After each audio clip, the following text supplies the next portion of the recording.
जय हिंद, जोहार, झारखंड। मैं शमशाद आलम। आज जिस मुद्दे पे बात करने वाले हैं वो मुद्दा है कतर में हमारे 8 रिटायर्ड नेवी अफसरों को फांसी की सजा के बारे में। 26 अक्टूबर 2023 को हमारे 8 रिटायर्ड नेवी अफसरों को फांसी की सजा सुनाई गई कतर के निचली अदालत के द्वारा।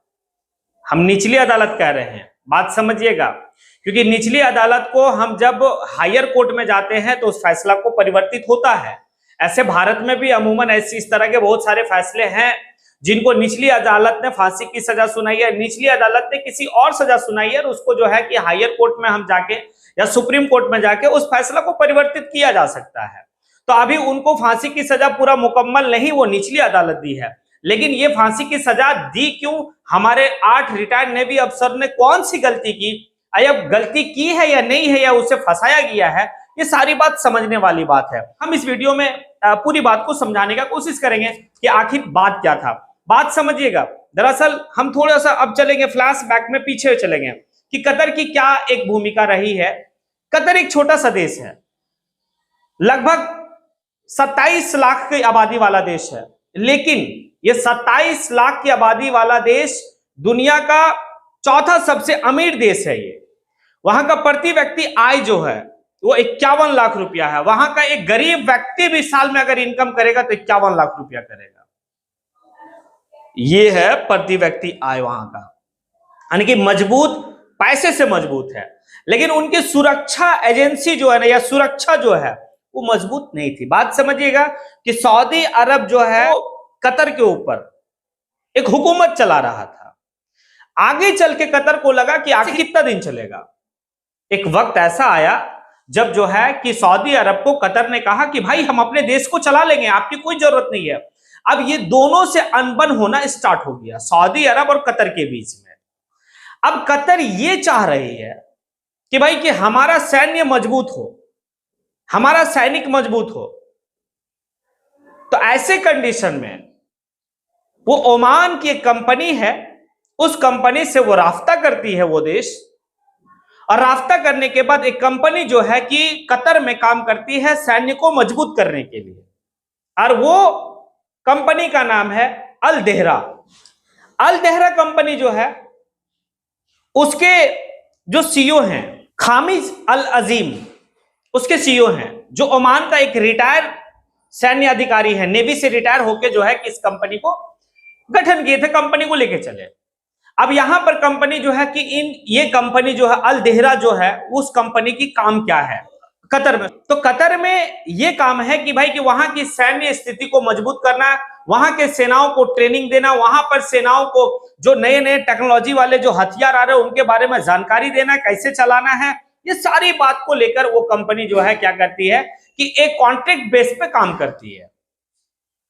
और इसी कंपनी में हमारा 8 रिटायर्ड नेवी ऑफिसर जो है काम कर रहे थे, ट्रेनिंग देने का, कतर के सेनाओं को ट्रेनिंग देने का काम करते थे। ये हमारे 8 रिटायर्ड नेवी अफसर काम तो अच्छा कर रहे थे, फिर फांसी की सजा क्यों हुई?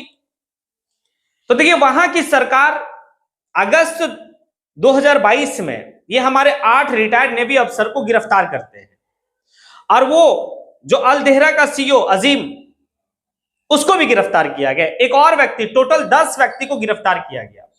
लेकिन जो सीईओ अल देहरा कंपनी का जो सीईओ थे उसको छोड़ दिया गया, रिहा कर दिया गया। लेकिन हमारे 8 रिटायर नेवी अफसरों को फांसी की सजा दी गई निचली अदालत के द्वारा।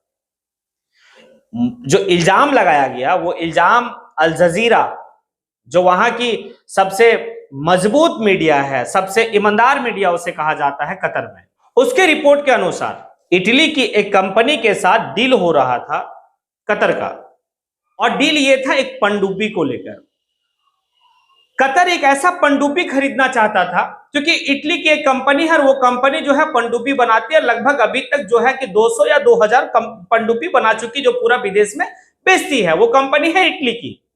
कतर एक पनडुब्बी खरीदना चाहती है कि भाई कि एक पनडुब्बी, ऐसा पनडुब्बी हो, एक ऐसे मेटल, एक ऐसे धातु से बनाया जाए उस पनडुब्बी को, क्योंकि पनडुब्बी तो आपको पता होगा कि नौसेना का सबसे मजबूत हथियार माना जाता है। वो कहां है कोई पता नहीं कर सकता, लेकिन अब बड़ी बड़ी टेक्नोलॉजी आ गई, तो हर कोई पता कर लेता है कि फलाने देश का पनडुब्बी कहां पर है, समंदर की किस गहराई में जाके कहां पे छिपा हुआ है। लेकिन कतर जो है उस कंपनी से, जो इटली की कंपनी थी पनडुब्बी वाले, उससे बात यह किया गया कि आप जो है कि हमें एक ऐसा मेटल, ऐसे धातु से पनडुब्बी बनाएंगे जिसका कोई भी पता नहीं कर सकता है। ये सारी डील फाइनल होती है। अब लेकिन अल जजीरा का कहना है, जो वहां का मीडिया है, अल जजीरा का कहना है कि ये जो डील हुआ है, ये डील जो है इजराइल को पता चल गया।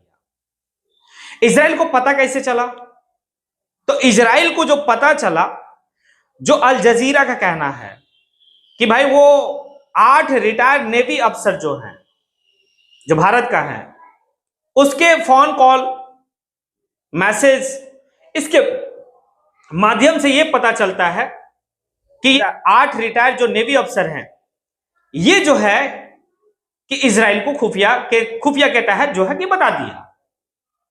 और इजराइल कतई नहीं चाहेगा कि यह डील फाइनल हो कतर का इटली के कंपनी के साथ, क्योंकि मिडिल ईस्ट में एक गैर मुस्लिम जो राष्ट्र है वो है इजराइल। और कतर के ऊपर एक इल्जाम भी लगाया जाता है इजराइल के द्वारा कि वो हमास को फाइनेंस भी करता है। लेकिन कतर एक पीसफुल देश है, कतर की संबंध भारत के साथ बहुत बेहतर है। वो 8 लोग जो है कि उस कंपनी में, अल देहरा कंपनी में, वो वहां के नौसेनाओं को, वहां के सैनिकों को, वहां के जितने भी मतलब सुरक्षा बल है, उनको ट्रेनिंग देने का काम करते थे। ये ट्रेनिंग ऑफिसर थे वहां पर उस कंपनी का, अल देहरा कंपनी का, और यहां से रिटायर होकर वहां गए थे। उस कंपनी में उनकी जॉब थी। ये सारा खुफिया, तो इनको जो गिरफ्तार किया गया, ये 8 रिटायर्ड नेवी अफसरों को जो गिरफ्तार किया गया, वो गिरफ्तार आपका अगस्त 2022 में किया गया। मुकदमा लंबा चला, चलने के बाद जो है कि 26 अक्टूबर 2023 को फांसी की सजा दे दी गई। और जब फांसी की सजा दी गई तो भाई भारत के जो विदेश मंत्री है या विदेश के जो विभाग है या भारत की जो सरकार है, वो ऐसे कैसे हो सकता है? हालांकि हमें उम्मीद है कि भारत के रिश्ते बहुत अच्छे हैं उनके साथ, क्योंकि हमारे कारोबार भी उनके साथ बहुत अच्छा है और वो एक पीसफुल देश है। उम्मीद है कि इस निचली अदालत के फैसले को बदला जाएगा और हम भारतीय लोग दुआ करेंगे उन 8 रिटायर्ड नेवी अफसरों के लिए कि उनकी जो सजा है उस सजा को बदला जाए, सजा मौत ना दिया जाए। एक छोटा सा देश अपने सैन्य को मजबूत करना चाहता है और इस मजबूती के क्रम में ये भारतीय लोग ही जाके उनके सैनिकों को मजबूती प्रदान कर रहे थे। बात ये था। इसी के साथ मैं अपनी बात को यहीं पे समेटता हूं। जय हिंद।